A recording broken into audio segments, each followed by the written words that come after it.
Bismillahirrahmanirrahim. Assalamualaikum warahmatullahi wabarakatuh. Alhamdulillah wassalatu wassalamu ala Rasulillah wa ala alihi wa sahbihi wa mawala amma ba'du. Kita lanjutkan, kita usahakanlah mudah-mudahan setiap pertemuan minimal 4 hadis ya, biar agak cepat. Ini kalau 1 hadis 2 hadis lama sekali nih. Man qala kulla yawmin la ilaha illallah Muhammad Rasulullah mi'ata marrah jaa yaumal qiyamati wa wajhu kal badri.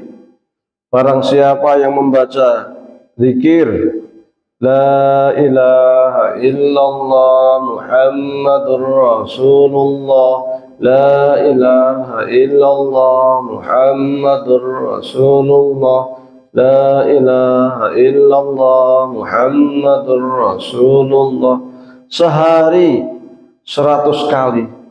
Oh, Masya Allah. Sehari 100 kali itu ringan. Sekali sholat juga megang tasbih. Kalau mau nggak pakai tangan ini bisa.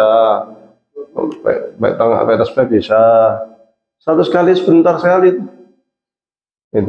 Itu kita bisa mulazamah konsisten setiap hari seperti itu. Hari kiamat wajah kita bersinar bagaikan bulan purnama. Masya Allah.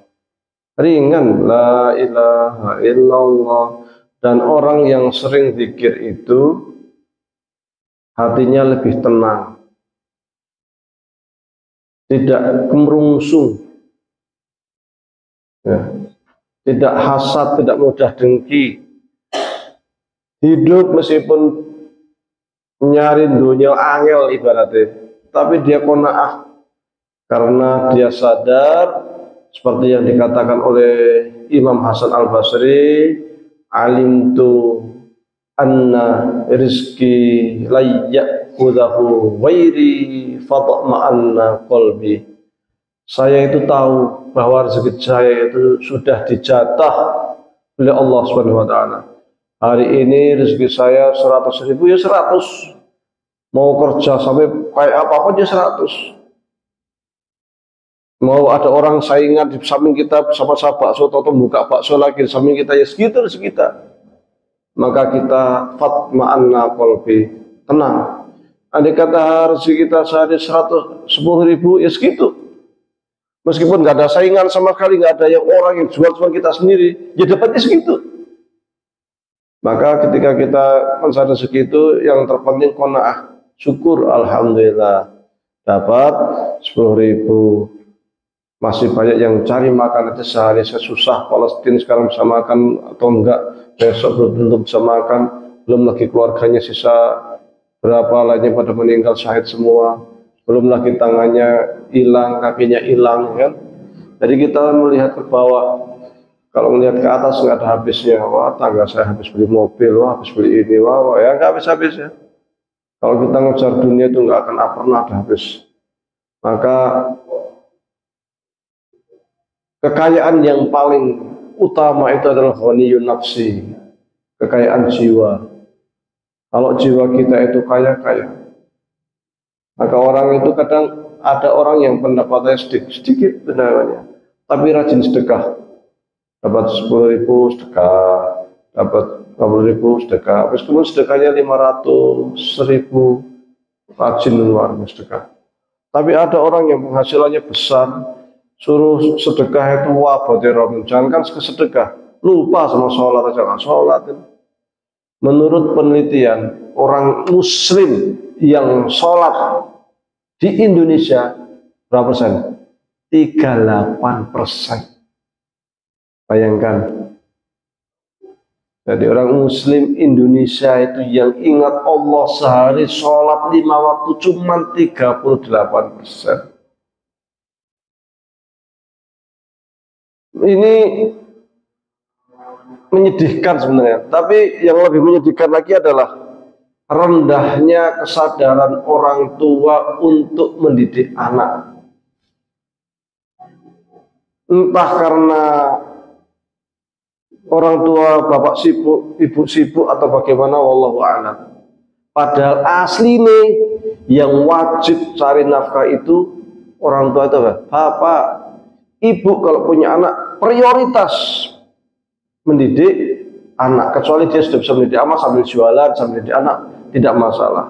Tapi kalau dia itu ikut kerja, sementara anaknya terbengkalai, dosa besar. Sekali lagi, dosa besar. Ini keprihatinan yang luar biasa.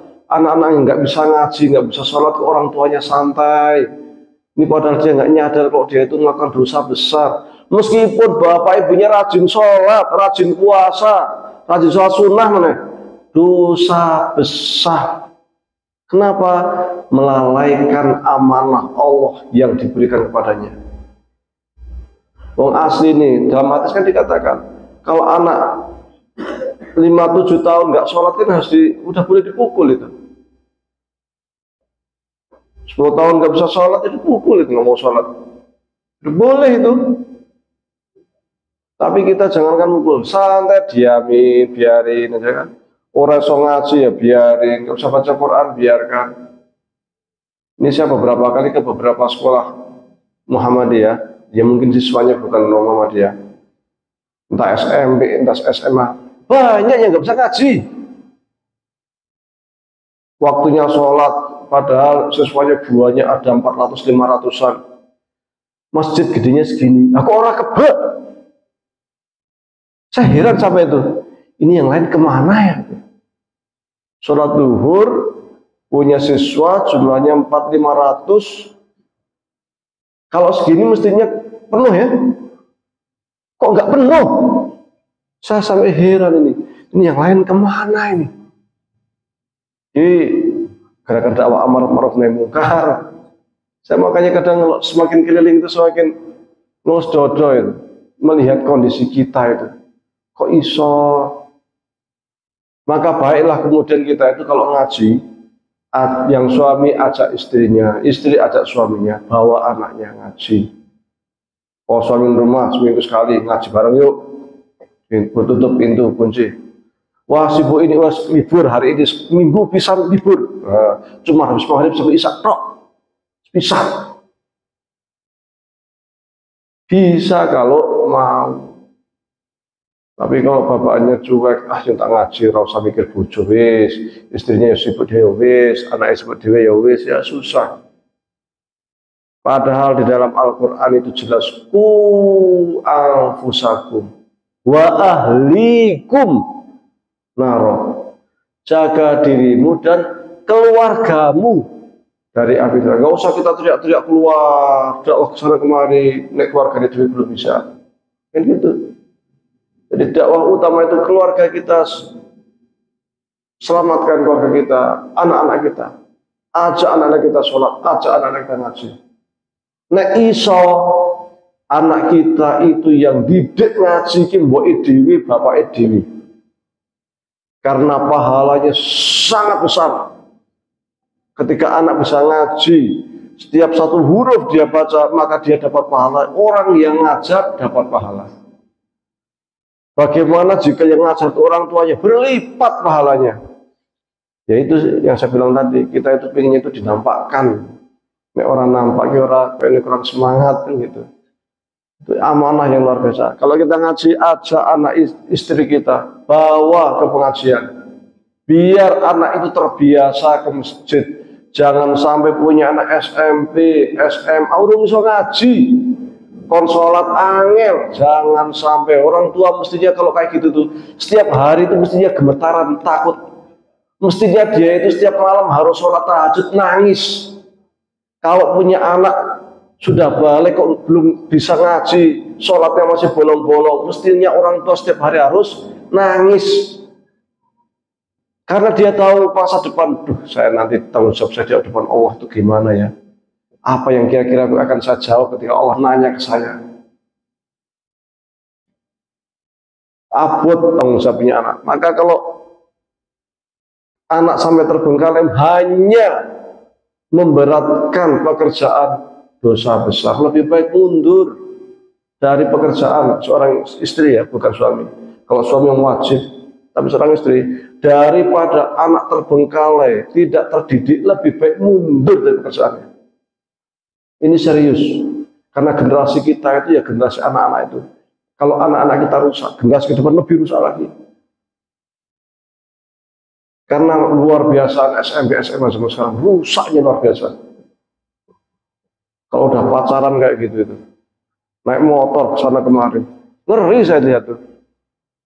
Maka paling paling selamat kalau punya anak pondokkan, wis paling aman.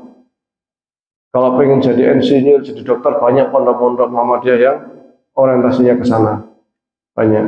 Kalau pengen jadi ulama, pondok yang ngaji kitab, aman wis. Ya. Kalau nggak mondok, awasi. Maghrib di rumah. Jangan biarkan anak maghrib isya keluyuran, itu jangan biarkan. Maghrib di rumah ngaji. Isya belajar. Jam 8 jam 9 istirahat.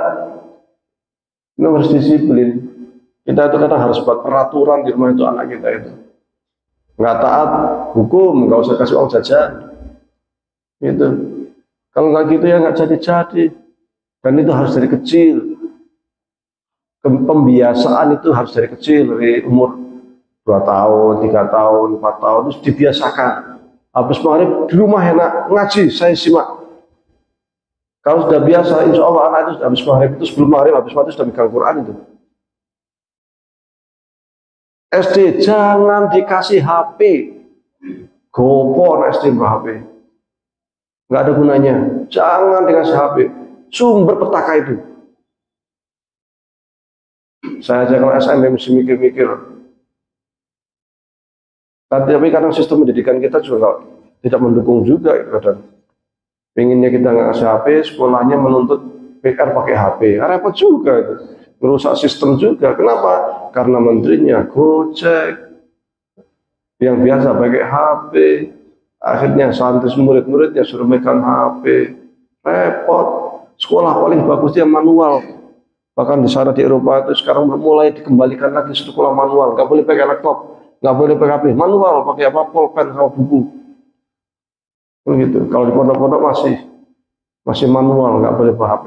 Itu paling kondusif. Kita ajarin anak-anak supaya dikir bareng itu nggak apa-apa. La ilaha illallah Muhammadur Rasulullah. La ilaha illallah Muhammadur Rasulullah. Dikir bareng nggak apa-apa. Mau sendiri nggak apa-apa. Dalilnya jelas. Wadkurullah dzikran katsira. Wasabbihuhu bukratan wa asila. Wadkuru itu apa? Jamak, kalian semua zikir, ya, pagi dan petang, kalian semua itu kan enggak satu orang, banyak, 2, 3, 4 kan, itu namanya dhamir jamak, kalian semua, antum, maka sekalian enggak bareng-bareng, enggak masalah, jangan dikatakan oh bid'ah, zikir bareng-bareng bid'ah dari mana? Dalilnya ada. Bid'ah itu kalau tidak ada contohan dari Quran, dari Sunnah, dari pendapat ulama, baru bid'ah generasi awal. Kalau tidak contoh dari Al-Quran ataupun Sunnah, sahabat, tabi'in, tabi'in, silakan untuk kemudian kita mengatakan itu bid'ah. Tapi kalau contohan dalilnya ada, nggak bisa kita katakan bid'ah. Zikir bareng kan bagus juga, karena kalau anak kecil, jangankan suruh zikir sendiri, bareng aja menang. Ya, suruh zikir bareng aja menang, jangan tuh. Maka nggak apa-apa ditarbiyah untuk didik. Maka di Mu'alimin itu meskipun Muhammadiyah dikirnya bareng itu nggak apa-apa. Di Darul Arqam juga bareng. Saya ke MBS mana itu di daerah bareng juga. Jadi untuk pendidikan di Fatwa Tarsih boleh, untuk pendidikan anak itu boleh, untuk supaya jamaah juga dikir itu boleh. Jangan dikatakan bid'ah, boleh. Ya, karena dalilnya jelas dan Fatwa Tarsih tidak pernah mengatakan itu bid'ah, bisa dibaca di Fatwa Tarsih. Ringan, la ilaha illallah Muhammad Rasulullah, sangat ringan. Maka tetangga kita cukup kreatif untuk mengamalkan hadis ini dengan membuat acara namanya tahlilan. Ya. Wa qala sallallahu alaihi wasallam afdalu dzikri la ilaha illallah wa afdalu du'a alhamdulillah. Zikir terbaik itu apa? La ilaha illallah. Ringan. La ilaha illallah, la ilaha illallah, la ilaha illallah.